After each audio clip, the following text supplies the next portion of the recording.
welcome to my new video, and today I am going to start lesson number first of science class 10 CBSE board, and lesson number first is chemical reaction and equation, and today I will discuss the topic chemical equation.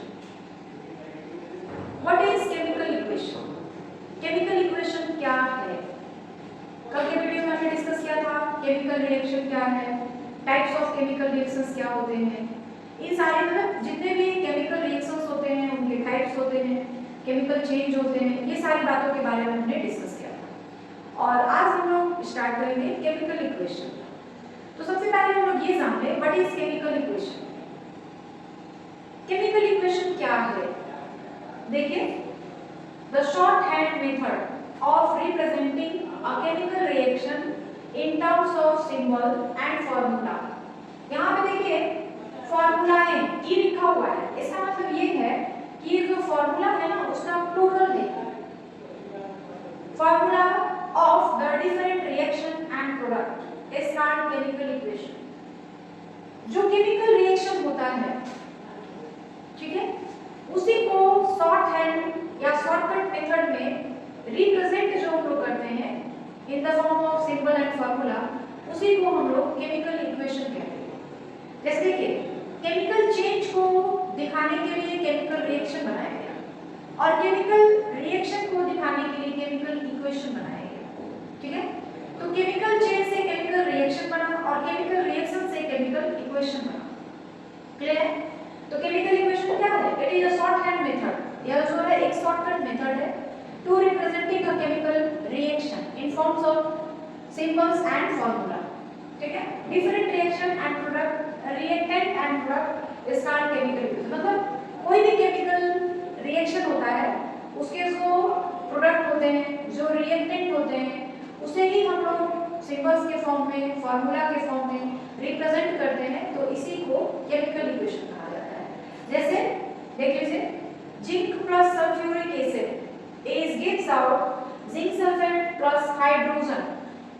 तो जो arrow बना हुआ है, arrow के जो सामने होता है यानी जो राइट हैंड साइड में होता है उसको हम लोग प्रोडक्ट कहते हैं और जो लेफ्ट हैंड साइड में होता है उसको हम लोग रिएक्टेंट बोलते हैं। तो ये जो केमिकल रिएक्शन लिखा गया है इसमें हम लोग जितने भी ये एलिमेंट्स लिखे गए हैं, कोई कंपाउंड लिखा गया है, उसके फार्मूला यूज कर देंगे, उसके सिंबल यूज कर देंगे, तो भाई ये जो होगा केमिकल इक्वेशन बन जाएगा। जैसे देखिएगा, जिंक का जो फार्मूला होता है, जिंक का वो क्या होता है, जिंक का सिंबल होगा Zn plus sulphuric acid H2SO4 is gives out zinc sulphate ZnSO4 plus hydrogen H2। H2 gas है तो हमेशा जो होगा एरो का जो सिंबल होगा, तीर का जो निशान होगा वो अपवर्ड डायरेक्शन होगा। अपवर्ड डायरेक्शन इसलिए क्योंकि यहाँ पे जो गैस है वो ऊपर की तरफ जा रहा है, और वही कोई सॉलिड होता, कोई लिक्विड होता तो जो एरो का डायरेक्शन होता वो डाउनवर्ड डायरेक्शन होता, ठीक है। तो ये केमिकल इक्वेशन हो गया। अब method for writing a chemical equation, जो केमिकल इक्वेशंस होते हैं उसको हम लोग किस किस तरीके से लिख सकते हैं, क्या क्या तरीके हैं एक केमिकल इक्वेशन को लिखने का। तो यहाँ पे 3 तरीके बताए गए हैं, 3 मेथड्स बताए गए हैं कि हम लोग इस मेथड का यूज करके एक केमिकल इक्वेशन को हम लोग लिख सकते हैं। पहला मेथड क्या है? The symbols and formula of the reactant are written on the left hand side with plus sign between them. The symbols and formula, जो सिंबल्स और फार्मूला होते हैं रिएक्टेंट के, जैसे यहाँ पे देखिए ये सिंबल है, ये फार्मूला है और ये पूरा आपका टोटल जो है रिएक्टेंट है।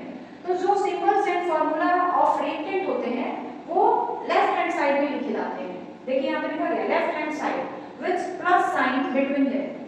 सिंबल और फार्मूला के बीच में प्लस का साइन लगा होता है। देखिए ये सिंबल है, ये फार्मूला है, इसके बीच में हमने प्लस साइन लगा रखा है।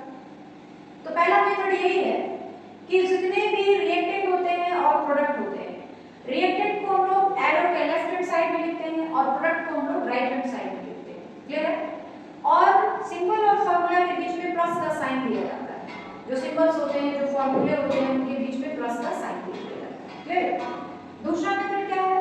The symbols and formula of the product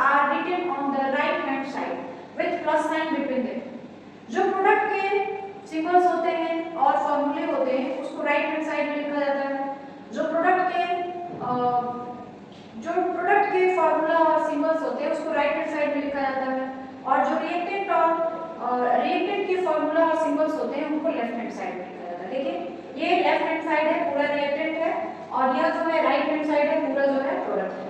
दूसरी बात ये हो गई। तीसरी बात, an arrow sign is put between the reactant and product pointing from reactant towards product।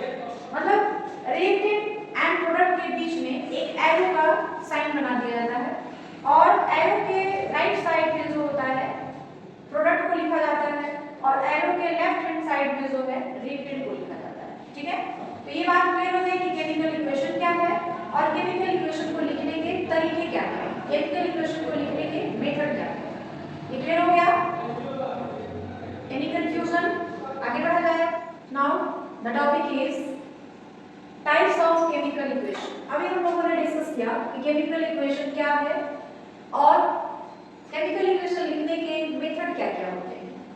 What is the method for writing a chemical equation? ठीक है, अब हम लोग डिस्कस करेंगे टाइप्स ऑफ केमिकल इक्वेशन। जो केमिकल इक्वेशंस होते हैं उसके कितने टाइप्स होते हैं। There are two types of chemical equation. दो टाइप्स के केमिकल इक्वेशन होते हैं।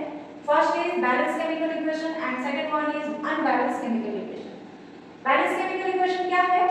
N equation in which number of atoms of each element on the two sides of chemical equation are equal is called balance chemical equation. एक ऐसा chemical equation जिसमें number of atoms जो reactant में and product में different types of element के वो बराबर हैं। फॉर एग्जांपल देखिए 2Mg + O2, यानी रिएक्टेंट में मैग्नीशियम, ये पूरा आपका रिएक्टेंट हो गया, ये पूरा, ठीक है, और रिएक्टेंट में क्या क्या है? मैग्नीशियम है, ऑक्सीजन है। मैग्नीशियम के कितने एटम्स हैं? 2 एटम्स हैं, और ऑक्सीजन के कितने एटम्स हैं? 2 एटम्स हैं, यानी मैग्नीशियम के 2 एटम्स और ऑक्सीजन के भी 2 एटम्स। तो जो आपका प्रोडक्ट बनेगा, प्रोडक्ट में भी मैग्नीशियम के 2 एटम्स होने चाहिए एंड ऑक्सीजन के भी 2 एटम्स होने चाहिए। तो देखिए यहाँ पे 2M0 लिखा है, इसका मतलब है कि हमने 2 से इसको मल्टीप्लाई किया होगा, मतलब Mg की संख्या भी 2 हो गई और O की संख्या भी 2 हो गई। देखिए आगे ब्रैकेट, मतलब यहाँ 2 लगा है, इट मींस Mg भी 2 हो गया और O भी 2 हो गया। तो प्रोडक्ट में भी मैग्नीशियम 2 एंड ऑक्सीजन 2, रिएक्टेंट में भी मैग्नीशियम 2 एंड ऑक्सीजन 2। तो ऐसे केमिकल इक्वेशन को हम लोग कहते हैं बैलेंस केमिकल इक्वेशन। क्लियर है?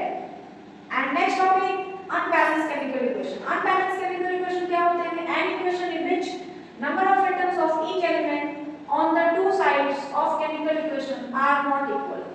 It is called unbalanced and unbalanced chemical equation or skeleton equation.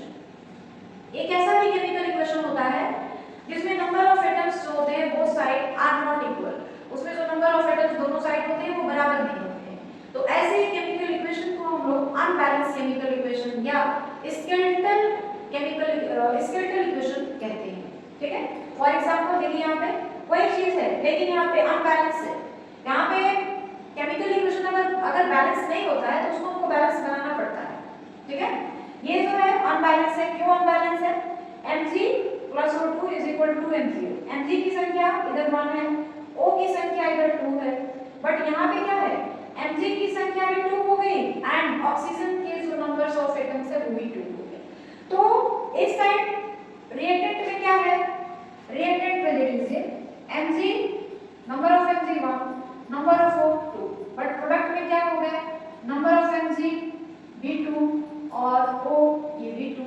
तो क्या रिएक्टेंट और प्रोडक्ट में जो एटम्स हैं वो बराबर हो रहे हैं, इक्वल हो रहे हैं? नो, तो इक्वल नहीं है। तो ऐसे इक्वेशन को हम लोग कहते हैं स्केलेटल इक्वेशन या अनबैलेंस्ड केमिकल इक्वेशन।